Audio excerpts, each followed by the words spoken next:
Welcome to sports live presented by cool. আপনাদের সঙ্গে আছি আমি রঞ্জন শান্ত, আর আমার সঙ্গে মঞ্জুরি আজাদ। অনেক কথা হবে, অনেক গল্প হবে। বিশ্বকাপ একেবারে দ্বারপ্রান্তে, সেটার প্রস্তুতিও একেবারে শেষ মুহূর্তে, এবং আজকে রাতেই বাংলাদেশ দল আসলে যুক্তরাষ্ট্রের উদ্দেশ্যে রওনা হচ্ছে। তবে উইকেট কে বেশি পেল আর কে কম সেটি বিষয় নয়। সাইফুদ্দিনের চেয়ে তানজিম সাকিবের উপর আস্থা বেশি থাকায় বিশ্বকাপ দলে জায়গা পেয়েছেন তিনি। আর লিটন দাসকে রিপ্লেস করার মতো ভালো ক্রিকেটার থাকলেও তাকেই দলে নিতে বললেন, সাব জানিয়ে দিলেন বাংলাদেশ অধিনায়ক নাজমুল শান্ত। বিশ্বকাপ খেলতে দেশ ছাড়ার আগে বুধবার গণমাধ্যমের সাথে কথা বলেছেন শান্ত ও হাথুরু সিংহে।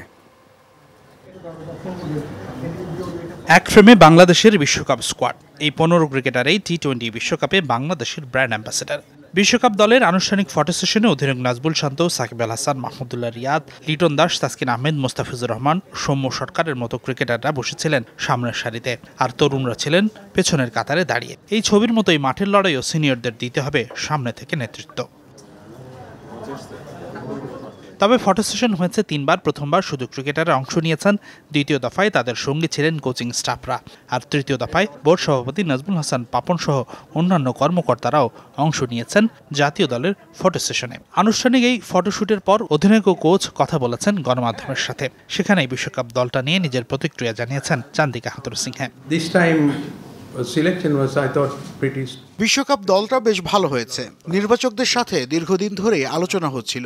পরিকল্পিতভাবে একটা দল গঠন করেছি আমরা। শেষ মুহূর্তে তাসকিন ইনজুরিতে না পড়লে পারফেক্ট দল বলা যেত।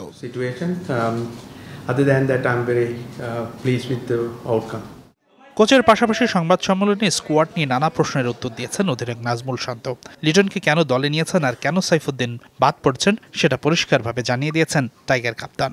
আমি পুরো ডিটেলে বলতে চাই না, বাট দুজনই খুব ক্লোজ ছিল। সো আমাদের কাছে সাইফুদ্দিনের বিষয়টা থেকে সাকিবের ওপর একটু কনফিডেন্টটা বেশি মনে হয়েছে। ওভারঅল প্যাকেজ যদি আমরা চিন্তা করি, এটা আমরা কেউই চাইনি যে একটা নতুন প্লেয়ার এসে টিমে হঠাৎ করে চলে আসুক, কারণ যে নতুন প্লেয়ারটা আসবে এরকম একটা বড় ইভেন্টে তার জন্য হয়তো ডিফিকাল্ট হবে। সো এই জন্য আমরা এক্সপিরিয়েন্সটাকে ওইখানে মূল্য দিয়েছি, এবং আমি আশা করব যে লিটন ভালো কিছুই করবে ইনশাল্লাহ। এর আগে বিশ্বকাপে বাংলাদেশকে নিয়ে বড় স্বপ্ন না দেখার কথা বলেছিলেন শান্ত। তবে এদিন শান্ত বলছেন ভালো করার স্বপ্নের কথা। তবে বাস্তবতা যে কঠিন সেটিও জানা এই তরুণের। মডার্ন ক্রিকেটে 200 রান হরহামেশা হলেও টাইগারদের সামর্থ্য বিবেচনা করে গেম প্ল্যান করার কথা বলছেন তিনি। আমাদের যে স্ট্রেংথ আছে, যদি 160 170 হয় আমাদের স্ট্রেংথ, আমরা সেটাই চেষ্টা করব। আমাদের ভালো দিন যেদিন যাবে, যদি ওই অপরচুনিটি থাকে, অবশ্যই আমরা 200 টার্গেটে ব্যাটিং করব। বাট আমরা প্রথম দিন থেকে 200 টার্গেটে ব্যাটিং করতে যাব না। বিশ্বকাপে শান্তর ডেপুটি তাসকিন আহমেদ ইনজুরিতে থাকা এই পেসারকে নিয়ে খুশি হবার মতো খবর শুনিয়েছেন শান্ত। আমরা আশা করছি যে তাসকিন সুস্থ হয়ে যাবে, প্রথম ম্যাচ থেকে অ্যাভেলেবেল থাকবে। হাসানুর রহমান, যমুনা স্পোর্টস, ঢাকা। বিশ্বকাপ খেলতে দল যাচ্ছে এবং বরাবরের মতো আত্মবিশ্বাসী তো অবশ্যই থাকতে হচ্ছে। ওখানকার আসলে পরিস্থিতি কেমন হবে সেটা হয়তো পরের ব্যাপার। তবে নাজমুল শান্ত কিংবা হাথুরু সিংহে সবাই তাদের জায়গা থেকে আত্মবিশ্বাস, এবং যে দল বাংলাদেশ গঠন করেছে, যে রিসোর্সেস ছিল, সেরা দলটাই গঠন করার চেষ্টা করেছে। ওভারঅল আমার মনে হয় যে আজকে আমরা আলোচনাই করতে পারি এই সমস্ত বিষয় নিয়ে। আর আলোচনা করার জন্য আমাদের সঙ্গে যুক্ত হবেন স্টুডিওতে তাহমিদ অমিত, বিশেষ প্রতিনিধি যমুনা টিভি, আমাদের প্রিয় সহকর্মী। Welcome to sports live. আপনাকে অভিনন্দন। বিয়ের পর সম্ভবত প্রথম শো নাকি? Game is not over. Please বসবেন। খেলা তো আসলে শুরু হচ্ছে মাত্র, শেষ তো দূরের ব্যাপার। তবে আপনি প্রশ্ন যেমন রেখেছিলেন, শেষটা কোথায় হচ্ছে? খেলা শুরু হয়েছে না, শুরু হচ্ছে আসলে এই যে ফটো সেশন তো হয়েই গেল, তার মানে আর খুব বেশি তো বাকি নেই। একটা আক্ষেপ ছিল 23 বিশ্বকাপে ফটো সেশনের যে ব্যাপারটা, এবার মোটামুটি গোছানো এখন পর্যন্ত মনে হচ্ছে সবকিছু। আমার কাছে রঞ্জন, আমরা আসলে অনেক সময় সমালোচনা করি, সমালোচনা করলে মানুষ খুব পছন্দ করে অনেক কিছু ধুয়ে দিলে। বাস্তবতা হচ্ছে যে এবারের অনেক কিছু গোছানো মনে হয়েছে। ফটো সেশনে যেমন সাকিব আল হাসান খুব আনন্দ দেখা গেছে, হাসছিলেন, তিনি এনজয় করছেন ব্যাপারটা। একই সঙ্গে দলের যে গঠনটা, প্রক্রিয়াটা, যে ক্রিকেটারদের উপর তারা বিলিভ করেছেন, তার প্রতি তারা বিশ্বাসটা রেখেছেন শেষ পর্যন্ত, এটা খুবই গুরুত্বপূর্ণ প্রসেস। হয়তোবা সেটা ফেল হতে পারে, সেটা ডিফারেন্ট থিং। তারপর হাথুরু সিং সেটাও বলেছেন, তিনি one of the best team বলেছেন তারা, তাসকিন যদি ইনজুরিতে না পড়তেন। এবং একটা কথা এখানে আপনি বলছিলেন যে লিটন দাসকে নিয়ে নাজমুল শান্ত একটা কথা বলেছেন। তাকে প্রশ্ন করা হয়েছিল যে বিকল্প নেই বলেই কি একটা অফ ফর্মের ক্রিকেটারকে আপনি ক্যারি করছেন? তখন যেটা বলা হয়েছে যে ব্যাপারটা আসলে এরকম যে যদি বিকল্প ক্রিকেটার থাকতো, তারপরও তারা লিটনকে নিয়ে যেতেন। ক্যাপ্টেনের যে এই আস্থা, ক্যাপ্টেনের যে বিশ্বাস, সেটা খুবই গুরুত্বপূর্ণ। এর কারণটা কি? আপনি যদি পেছনে তাকান, লিটন দাস কিন্তু আপনার নিউজিল্যান্ডের বিপক্ষে ম্যাচ জিতিয়েছিল সেখানে। দারুণ একটা ইনিংস কিন্তু আছে। শুধু লিটন এই দিন খেলেছে তা না, 2022-এর কথা যদি বলেন দারুণ ব্যাটিং করেছে, 23-এ দারুণ ব্যাটিং করেছে, অনেকগুলো ম্যাচ। অর্থাৎ আপনি আপনার প্লেয়ারটাকে চেনেন। আমি আমার শান্তকে জানি, মানে আমাদের শান্ত, হ্যাঁ, এই রঞ্জন শান্তকে জানি, তিনি খুব ভালো করে প্রোগ্রাম করতে পারেন। কোনো কারণে তিনি অসুস্থ ছিলেন, তারপরে প্রডিউসার যদি বিশ্বাস করে শান্ত প্রোগ্রামটা ক্যারি করতে পারবে, তাহলে কিন্তু আপনাকেই বলবে প্রোগ্রামটা করবার জন্য। আস্থার জায়গাটা শান্ত পারে, হয়তো বা ফেল হতে পারে, সেদিন খারাপ হতে পারে অনুষ্ঠান, বিশ্বাসের জায়গাটা, সেই বিশ্বাস টিম ম্যানেজমেন্ট রেখেছে, প্রসেসটা ঠিকভাবে রেখেছে, ফটো সেশন সুন্দর হয়েছে। আমার কাছে মনে হয় যে বাইরের যে প্রসেসটা ছিল ইজ গুড, এখন মাঠে প্রমাণের কথা। আপনি আস্থা শব্দটা বললেন, এই আস্থা শব্দ নিয়ে গতকাল থেকেই কিন্তু অনেক কথা হচ্ছে, বিশেষ করে সাইফুদ্দিন এবং তানজিম সাকিবের যে জায়গাটা, উইকেট কম বেশি কিংবা পারফরমেন্সের জায়গার চেয়ে আস্থা বেশি দেখছেন তানজিম সাকিবের। এই আস্থা শব্দটাকে যদি একটু ভাঙেন, তাহলে আস্থা বলতে কি বলছে, যেটা ডেলিভার করতে চান? আরেকটু বলি যে ডিপিএল বিপিএল সব জায়গায় কিন্তু আমরা সাইফুদ্দিনকে একদমই ভিন্নভাবে দেখেছি যে একদম বিশেষভাবে ভূমিকা রেখেছেন বেশ কয়েকটি ম্যাচে, যে চ্যাম্পিয়ন হয়েছে সেখানে তিনি এক্সপেক্টেড ছিলেন। এক্স্যাক্টলি। তো সেই জায়গায় মাত্র একটি ম্যাচে যদি আমি বলি যে শেষ ম্যাচটাতে জিম্বাবুয়ের সাথে ডেথ ওভারে ভালো করেননি, সেই জায়গা থেকে কি তাকে এইভাবে মূল্যায়ন করাটা বা আস্থা কেন তার উপরে? আমরা একটা শোতে আজকে আলোচনা করছিলাম, সাইফুদ্দিনকে আপনি আনলাকি বলবেন কিনা, বা মানে জাস্টিস করা হয়নি সেটা বলবেন কিনা। সেটা হচ্ছে যে সাইফুদ্দিন দারুণ শেপে ইনজুরি থেকে যেভাবে এসছেন, বরিশালকে চ্যাম্পিয়ন করেছেন, এক্সপেক্টরি বলবো আমি তাকে, বল ব্যাট সব কিছু, আন্দ্রে রাসেলকে তিনি যেভাবে ইয়র্কার করেছেন, দেখেন তার মানে আমরা কিন্তু বলছিলাম যে আস্থার জায়গা যেটি বলছিল, শব্দটা আমি এভাবে বলি যে নিবেদনের জায়গা। কেন জানি মনে হয় মানে সাইফুদ্দিনের একদম পারসেপশন, একদম ধারণা কোথাও একটা সংকট দেখতে পেয়েছেন, কোনো জায়গায় বিশ্বাসে একটু আস্থার জায়গা কম ছিল সাইফুদ্দিনের প্রতি, যেখানে তানজিম সাকিব করেছেন, যেটা আমরা অনেকবারই আলোচনা হয়েছে। তিনি ইয়র্কার লেন্থে বল করবেন, ডেথ ওভারে এসে ব্লকারে বল করবেন, সেটা খুব স্বাভাবিক। সেই জায়গাটা আমরা জিম্বাবুয়ের বিপক্ষে ম্যাচে সাইফুদ্দিনকে ওইভাবে দেখা যায়নি। সাইফুদ্দিন কিন্তু আমাদের শুরুর ওভারে উইকেট নেওয়ার জন্য না, উইকেট পেয়েছেন শুরুর জন্য, আমার শরীফুল আছে, তাকে কোন জায়গায় বিবেচনা করছেন, ম্যাচের শেষের দিকে শেষ ওভারগুলোতে বিবেচনা করছেন, সেখানে সাইফুদ্দিন কতটা কার্যকর হচ্ছে সেটা গুরুত্বপূর্ণ। সেই জায়গায় যেহেতু তিনি পারেননি প্রমাণ করতে, এবং একটা কথা দেখেন, প্রধান নির্বাচক তিনি বলেছেন যে 1 মে আইসিসিকে যে টিমটা পাঠানো হয়েছিল বাংলাদেশ থেকে, বিশ্বকাপের 1 তারিখ ডেট ছিল, সেখানে কিন্তু সাইফুদ্দিনের নাম ছিল, অর্থাৎ পরিকল্পনা তিনি ভালোভাবেই ছিলেন। এখন জিম্বাবুয়ের বিপক্ষে তার আমার কেন জানি মনে হয় যে কোথাও একজন আপনাকে, আমি মানে আপনার কাছে যেভাবে চাচ্ছে, আমি জানি মঞ্জুর এই কাজটা ঠিকঠাক করতে পারে, কিন্তু আজকে কেন করলেন না ক্রাঞ্চ মোমেন্টে, তখন কিন্তু আমি বলি না আপনাকে আমি অবিশ্বাস করছি, তখন আমি বেটার অপশন খোঁজা শুরু করব।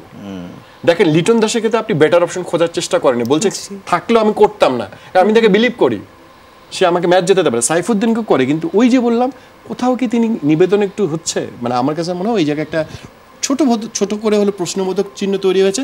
যেহেতু আপনার কাছে অপশন আছে, বেটার পেসার, ফুল ফেস আছে সাকিব, তানজিম সাকিব, সেই জন্য তাকে চয়েস করা হয়েছে। বেটার আস্থা নিবেদন সবকিছু যখন বলা হয়, তখন এই দলে আসলে দুজনের কথা তো বলতেই হবে, সাকিব আল হাসান এবং মাহমুদুল্লাহ রিয়াদ, তারা পুরোটাই আসলে নিংড়ে দিয়েছেন থ্রু আউট দ্য ক্যারিয়ার।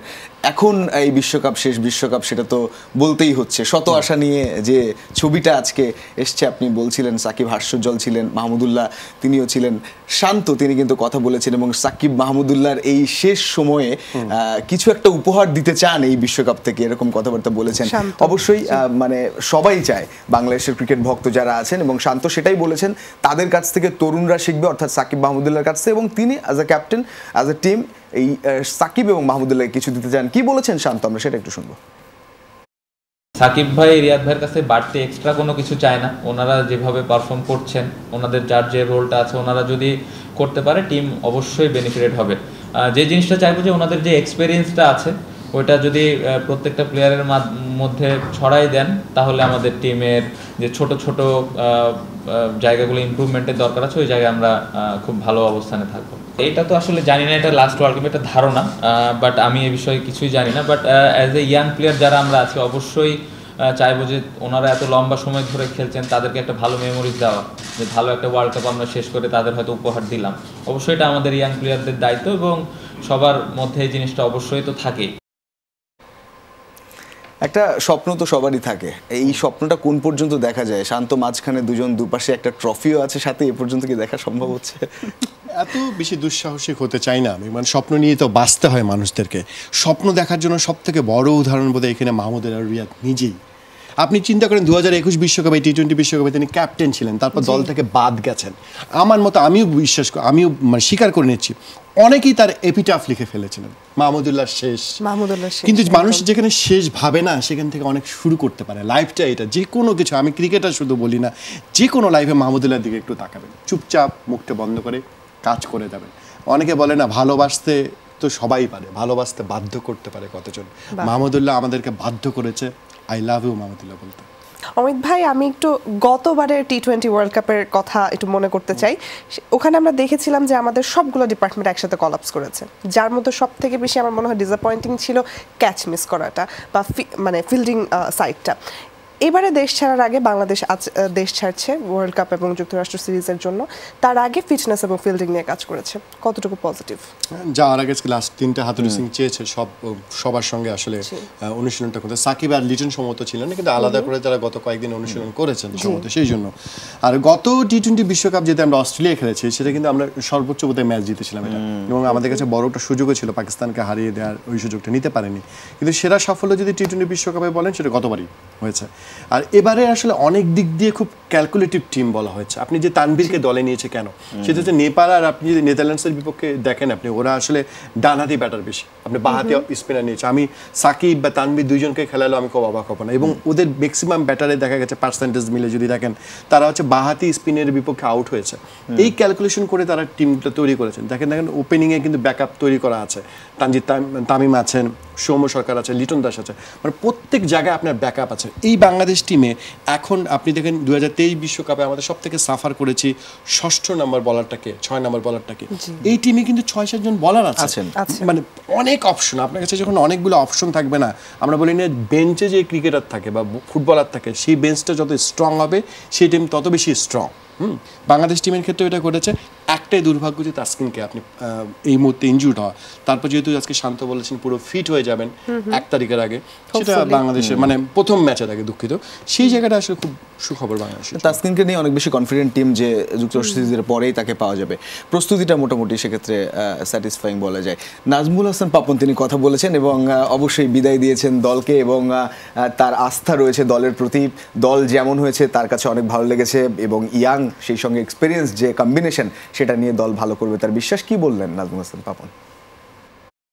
আমি মনে করি আমাদের সেই সামর্থ্য আছে, ক্যাপাবিলিটি সম্পর্কে আমরা সবাই জানি। এখন প্রত্যেক দিন ওরা করতে পারবে কিনা সেটাও জানি না, কিন্তু যদি করতে পারে ওরা যে কারোর জন্য থ্রেট হতে পারে, যে কোনো টিমকে হারাতে পারে। সাইফুদ্দিন থাকলেও এটা নিয়ে কোনো সমস্যা হতো না, আর না থাকলেও যে একদম হুলস্থুল কিছু হয়ে গেছে তাও আমি মনে করি না। কারণ আমি মনে করি যে আমাদের এখানে যদি 3 জন পেসার খেলাবে, সেখানে ফার্স্ট চয়েস ডেফিনেটলি থাকবে তাসকিন, মুস্তাফিজ অ্যান্ড শরীফুল। এখানে আরেকজনের ঢোকার সম্ভাবনা খুবই কম। মানে বিশ্ব ক্রিকেটের একমাত্র প্রেসিডেন্ট কিনা যিনি আসলে ওই batting order, bowling line up সেটা ধরে ধরে ভাগ করে বলেন যে এরকম সেট আপ যাচ্ছে। না, এই জন্য দায় আমাদেরও আছে, আমরা এই টাইপের প্রশ্ন করি। আসলে আমাদের গণমাধ্যম তো আসলে সংবাদ চায়, তিনি যেহেতু কথা বলেন সব কিছু মিলিয়ে বলেন। তাই পাপন ভাই বাইরে যেমনটা দেখা যায় যে মনে হয় যে তিনি যে কাউকে বলছেন এই সাইফুদ্দিনকে দলে নাও, ব্যাপারটা এরকম না। তিনি আসলে কথা বলেন কিন্তু মানুষকে স্বাধীনতা দেন কাজে, এটা সে বলতেই হয়। আর তিনি যেমনটা বলছেন এই দলটার প্রতি আস্থা রাখা। যখন দলটা নির্বাচন হয়ে যাবে, যখন আমি ভাববো শান্ত আর মঞ্জুরি একটা শো করবে, তখন আমাকে বিলিভ রাখতে হবে। আপনাকে আবার পাঠাচ্ছি শো করতে, আবার আমি আপনাকে সামনে এসে বলতেছি মঞ্জুরি আপনি বলতে পারবেন না, আপনি কনফিডেন্সটা পাবেন না। পৃথিবীর সব কাজের বেলায় আমি দর্শকদেরকে অনুরোধ করবো, আমরা অবশ্যই সমালোচনা করবো, ভুল হলে কথা বলবো, কিন্তু এই 15 জনের টিমটা হচ্ছে আমাদের এখানে লাল সবুজের দল হয়। এটাকে সমর্থন দিতে হবে, আপনাকে ভালোবাসতে হবে। জানি অনেক হতাশ করে, নিরাশা করে। আমাদের তো আসলে ক্রিকেটটা শুধু একটা খেলা না, অক্সিজেনের মতো, আমাদের বিনোদনের মতো। সেটা মুরব্বি থেকে শুরু করে 7-8 বছরের বাচ্চা থেকে আমাদের মা বাবা সবাই খেলাটা দেখেন। ক্রিকেটাররাও সেটা আশা করি তারা অনুভব করবেন, আর ভিতর থেকে তারা যেন 100-100-র বেশি দেন। হ্যাঁ, এই দলে সাকিব আল আছেন, মাহমুদুল্লাহ রিয়াদ আছেন, এই দলে তানমিদদের মতো নতুন ক্রিকেটার আছেন, রশিদ মতো আছে, শান্তর মতো এজ লেভেল থেকে উঠে আসা একটা ছেলে আছে।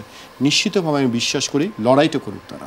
এবারে মনে হয় সব দিক থেকে একটা পারফেক্ট টিম, যেমনটা বলছিলেন কম্বিনেশন ওয়াইজ, কিন্তু ব্যাটিংটা একটু মাথা ব্যথার কারণ কিনা সবাই বলছে। স্ট্রাইক রেট নিয়ে একটু বেশি চিন্তার জায়গা, কারণ বাংলাদেশি ব্যাটাররা খুব দ্রুত রান করতে পারছেন না, এই জায়গাটা নিয়ে আজকে শান্ত ঠিক এক্স্যাক্টলি ওই জায়গাটায় কথা বলেছেন। তিনি বলেছেন প্রত্যেকটা দলের একটা উইক থাকে, একটা স্ট্রং পয়েন্ট থাকে। বাংলাদেশ টিমে 160-170 দল রান করার একটা দল তিনি স্বীকার করে নিয়েছেন। তিনি বলেছেন আমরা এটা জেনে এই রানটাই করতে চাই, যেদিন আমরা সবাই ভালো খেলবে সেদিন 200 হতে পারে। এটা খুবই বেটার। বাংলাদেশ টিম 2023 বিশ্বকাপে কিন্তু প্রত্যেক ম্যাচে 350 করতে গেছে, দেখেন সেই জায়গায় কলাপস হয়ে গেছে। আপনি সেটা আফগানিস্তানে দেখেন, আফগানিস্তান কিন্তু 280-85 টিম, তারা সেই কাজটা করেছে, তারপর সেটা ডিফেন্ড করতে গেছে এবং রেজাল্টও তারা পেয়েছে। Bangladesh this is the first time তারা আজকে স্বীকার করে নিল আমাদের মানে অবস্থানটা এরকম।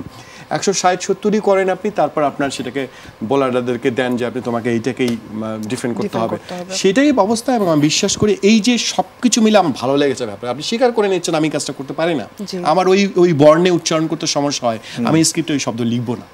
সহজ কথা, খুব সিম্পল। তাতে হয়তো কিছুটা স্ক্রিপ্ট খারাপ হবে, হতে পারে, সেটা সমস্যা নেই। একই বাংলাদেশ টিম, আমি বিশ্বাস করি এগুলোই খুব পজিটিভ দিক, বাকিটা মাঠে। একেবারে সব দিক থেকে একটা পজিটিভ ভাইব থাকা উচিত। আপনি থাকবেন, আমরা একসঙ্গেই বিদায় নেব। একটা প্রতিবেদন আছে, মার্কিন মুলুক থেকে প্রতিনিধিরা এসেছিলেন একটা অনুষ্ঠানে, তারা কথাও বলেছেন, কি বললেন তারা শুনবো। বিশ্বকাপে বাংলাদেশ দলের জন্য শুভকামনা জানিয়েছেন মার্কিন সহকারী পররাষ্ট্রমন্ত্রী ডোনাল্ড লু। বুধবার জাতীয় দলের নারী ক্রিকেটারদের সাথে সাক্ষাৎ করেন লু এবং মার্কিন রাষ্ট্রদূত পিটার হাস। কিছু সময়ের জন্য ক্রিকেটও খেলেন অতিথিরা। বিসিবির পক্ষ থেকে এ সময় তাদের দেয়া হয় ক্রিকেটারদের স্বাক্ষরিত জার্সি। বাংলাদেশের জার্সি গায়ে মার্কিন সহকারী পররাষ্ট্রমন্ত্রী ডোনাল্ড লু ও বাংলাদেশে নিযুক্ত মার্কিন রাষ্ট্রদূত পিটার হাস। বুধবার বিকেলে কিংস এরেনায় দেখা করেন নারী ক্রিকেটারদের সাথে। বাংলাদেশ দলের জার্সি গায়ে সাক্ষাৎ করেন জ্যোতিদের সাথে। মিনিট 15 মতো ক্রিকেট আনন্দে মাতেন মার্কিন অতিথিরা। ব্যাটিং বোলিং করেছেন, হাসি মুখেই ক্রিকেটারদের সাথে পার করেছেন সময়টা। অনুষ্ঠানে বিশ্বসেরা অলরাউন্ডার সাকিব আল হাসানের আসার কথা থাকলেও দেখা যায়নি সাকিব সহ পুরুষ দলের কাউকেই। তবে মার্কিন মুলুকে অনুষ্ঠিতব্য বিশ্বকাপের জন্য লাল সবুজ দলকে ঠিকই শুভকামনা জানিয়েছেন ডোনাল্ড লু। আমরা খুব খুশি যে এবার টি-20 বিশ্বকাপ আয়োজন করতে যাচ্ছি। একই সাথে আনন্দিত যে বাংলাদেশ এবার নারী টি-20 বিশ্বকাপ হবে। আশা করি বাংলাদেশ জয় নিয়ে ফিরবে। বিশ্বকাপে বাংলাদেশ জাতীয় দলের জন্য শুভেচ্ছা আর শুভকামনা রইল।